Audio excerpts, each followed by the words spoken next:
2022년 한 해를 새롭게 시작하면서 어떤 말씀을 준비할까 고민을 참 많이 했습니다.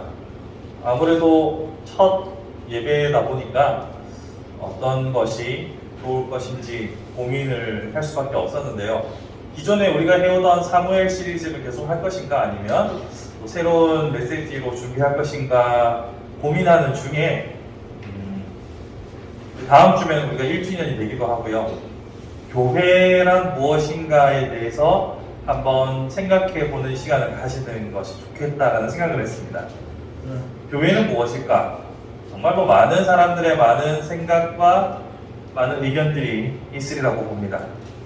물론 정답에 근접한 많은 말들이 있지만 그럼에도 불구하고 교회라는 것을 여러분들이 설명하는 것은 생각보다는 어려우실 거예요. 이렇게 생각하면 교회 같기도 한데 또 이렇게 생각하면 아닌 것 같기도 하고, 교회라는 것이 과연 어떤 곳이고 무엇을 하는 곳인가 라고 생각하면 참 많은 의견들이 나올 거라 생각합니다. 그런데 오늘 본문을 중심으로 한번 생각해 보자면 예수님께서 제자들에게 말씀하시는 것이 사랑하는 곳, 너희가 서로 사랑하라고 명령하시면서 너희가 서로 사랑하면 이로써 너희가 내 제자인 줄 알리라 라고 말씀하고 계시죠. 그러니까 교회답게 사람들에게 인식될 수 있는 가장 기초적인 것으로 우리가 서로 사랑하는 것이다 라고 말을 합니다. 그런데 이 사랑이라는 말이 참 어려운 것 같습니다. 부부 관계에서, 혹은 부모와 자식 사이에서, 친구와의 관계에서, 이웃과의 관계에서 우리가 같은 사랑이라는 말을 쓰지만 그 사랑이라는 말을 실천하는 방법들, 표현하는 방법들 모두 다 천차만별일 거라 생각합니다. 부부가 서로 사랑하는 방식으로 이웃을 사랑하는 것 상상하기 어렵죠. 부모가 자식을 사랑하는 관계로 다른 이웃을 사랑하는 것 우리에게 좀 익숙한 일은 아닙니다. 어떻게 보면 똑같이 사랑이라 쓰지만 그 앞에 어떤 관계를 붙이느냐에 따라서 사랑의 내용들이 조금씩 달라지는 것 같아요. 그런데 과연 성경이 말하는 사랑은 그렇게 차이가 있을까요? 궁극적으로 사랑이라는 것은 크게 차이는 없을 거라 생각합니다. 여기 사랑이라는 것에 앞에 다른 어떤 수식어가 붙지 않아도 순수하게 사랑 그 자체로서 가치 있고 의미 있고 또 그것을 실천하는 방법은 대동소이하다고 생각을 합니다.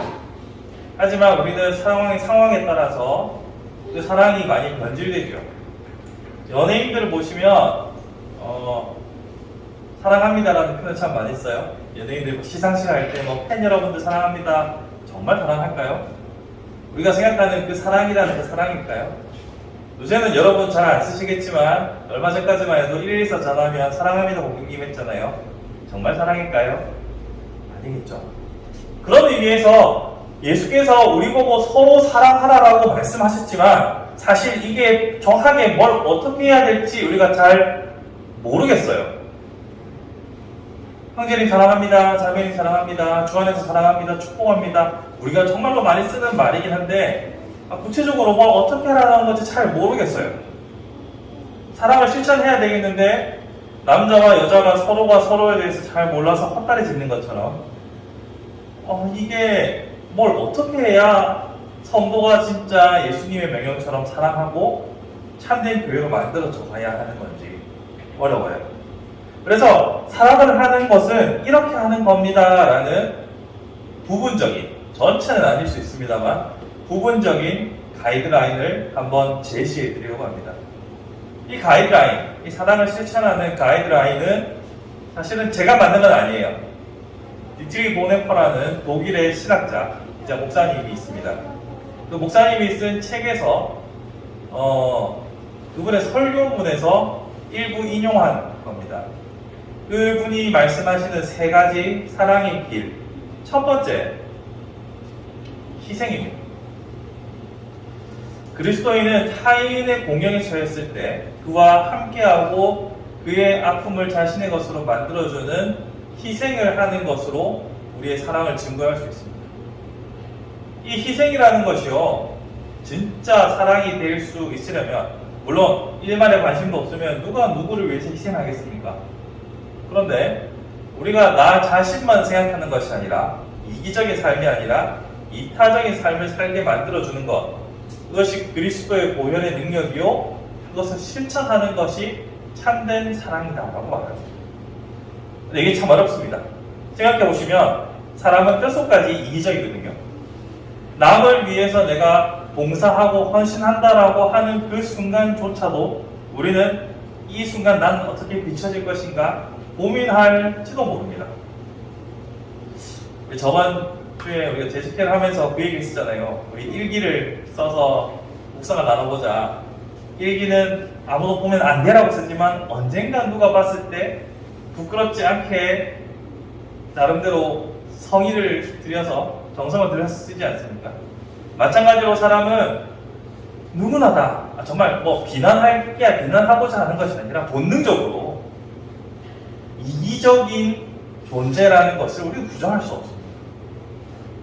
물론 부모가 자식을 향해서 이타적인 순간들이 많기는 합니다만 방송에 오은영 박사님 나온 프로를 보니까 자식을 사랑한다는 이름으로 자식에게 뭔가를 강요하고 있지만 자세히 들여다보면 다른 사람들 눈에 이 엄마가 어떻게 비치느냐 때문에 자녀를 억압하고 강요하는 경우도 있더라고요.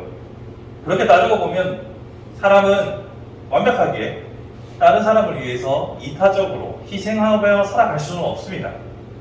하지만 그 사랑을 실천하기 위해서 희생하는 사람, 그리스도인으로서 타인을 위해서 희생하고자 하는 노력을 하는 사람이라면 이 사람은 예수 그리스도께서 서로 사랑하라는 그 명령 앞에서 순종하는 사람이라고 볼 수 있죠. 첫 번째, 희생을 통하여서 우리는 사랑을 실천할 수 있습니다. 두 번째는요, 우리의 중보 기도를 통해서 우리의 사랑을 실천할 수 있습니다. 사랑하는 성도 여러분, 우리 성도에 가지고 있는 가장 큰 능력 중에 하나가 무엇이냐면 바로 이 기도지요. 왜냐하면 천지 만물을 창조하시고 전지전능하신 그 하나님께 도움을 구하는 것만큼 확실한 게 어디 있겠습니까?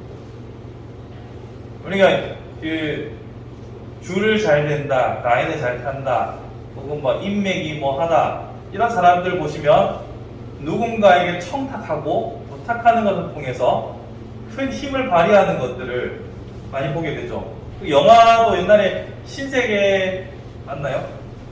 에서 최민식 배우가 역할로 맡았던 거기 보면 자신이 가지고 있는 온갖 이 네트워크를 통해 가지고 안 되는 일도 되게 만드는 그것을 자랑스럽게 얘기하는 것을 보게 됩니다. 근데 그런 관계들도 한계가 있잖아요. 하지만 우리는 가장 크신 능력을 가지신 그 하나님께 부탁하고 의뢰할 수 있다는 자격을 가지고 있으며 동시에 그것이 나만을 위한 기도가 아니라 타인을 위해서 중보할 수 있는 특권도 주셨어요. 그러니까 이 중보의 능력을 사용하는 것은 또한 가장 큰 사랑의 표현일 수 있습니다. 왜냐하면 내가 쓸 수 있는 최고의 백 하나님을 사용해서 타인을 돕는 중보, 이것이 보네퍼가 말하는 두 번째 사랑의 실천 방법인 거죠.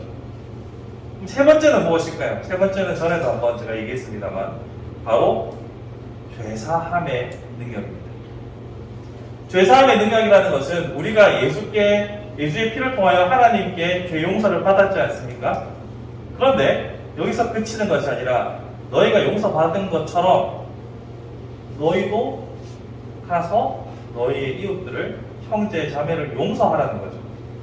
우리가 기꺼이 다른 사람을 위하여서 용서해 줄 수 있는 것, 이것이 우리에겐 짐이라고 생각했지만 이것을 보네퍼는 특권이라고 말합니다.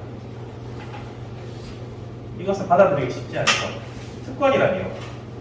용서 7번에 7번씩 용서하고 용서라는 것이 너무나 고통스러운 일임에도 불구하고 그래서 특권이라고 말합니다.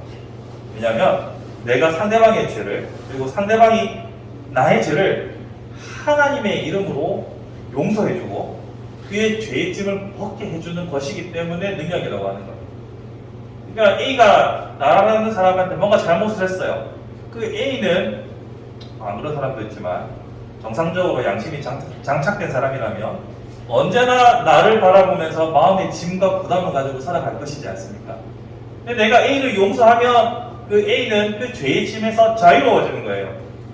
그러니까 우리가 우리에게 잘못한 사람을 용서하여 줄 때 그가 죄에서 자유함을 얻기 때문에 성경은 이것을 능력이라고 말하죠. 그러니 우리가 희생하고 중보하고 죄사함을 통하여서 사랑을 실천할 수 있다는 결론에 이르게 되는 거죠. 특별히 죄사함에 대해서는 오네파는 이렇게 말합니다. 상대방이 내게 그리고 내가 상대방에게 작은 그리스도가 될 수 있고 되어야만 한다라고 말합니다. 자, 그러면 사랑하는 성도 여러분, 우리는 예수께서 저희가 서로 사랑함으로 교회가 되고 서로 사랑함으로 세상이 너희가 나의 제자인 줄 알 것이다 라고 말씀했다고 했죠. 그리고 그 사랑을 실천하기 위해서 세 가지의 길을 여러분에게 제시했습니다. 물론 저의 독자적인 생각이 아니라 오네퍼의 입을 통하여서 제가 여러분에게 제시합니다.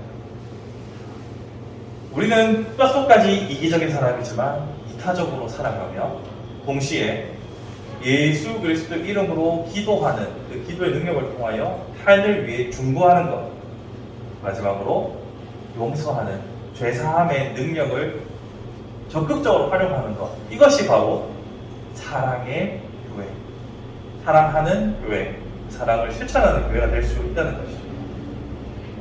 여러분들께서 다시 방송을 보시면서 리마인드 할 수도 있지만 이 세 가지 올해 연말까지 계속 기억할 수 있었으면 좋겠습니다. 첫 번째는 희생이요, 둘째는 중보요, 세 번째는 용서입니다. 희생, 중보, 용서. 희생, 중보, 용서. 일어나면 좀 암기가 되는데 도움이 될지 모르겠습니다. 희생, 중보, 용서. 이 세 가지가 사랑을 구체적으로 실천하는 방법이며 동시에 그 사랑을 통하여 우리가 교회다워질 수 있다는 것이죠. 말씀을 정리해 보겠습니다. 이제 새로운 새해를 맞이하면서 그리고 바른교회 1년을 즈음하면서 교회란 무엇인가에 대해서 고민해 봅니다. 예수께서는 서로 사랑하는 곳이 교회라고 하셨고 그 사랑의 실천을 위해서 희생, 중보, 용서를 함께 생각해 봅니다. 참 어느 하나도 쉬운 게 없습니다. 희생을 한다고 한들 정말로 내 마음이 제대로 하지 않는다면 예수께서는 네가 영광을 다 받았지 않느냐라고 말씀하실 테고 중보를 하려 치면 내 기도하기도 바빠 죽겠는데 다른 사람 기도할 엄두가 잘 안 날 것이고 용서하려 치면 제일 싫죠. 너무나도 우리에게 어려운 숙제를 제가 던져주는 것은 아닌지 모르겠습니다. 하지만 이것이 우리 삶에서 실현될 때 하나님께서는 영광 받으실 것이고 우리를 통하여 교회를 세워가시리라 믿습니다. 그리고 그것이 아버지께서 우리를 부르신 바로 그 이유가 아닐까요?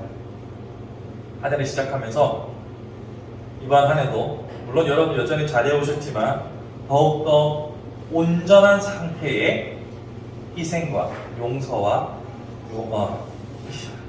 희생과 중보와 용서를 실천할 수 있는 그런 한 해가 될 수 있기를 간절히 바라봅니다.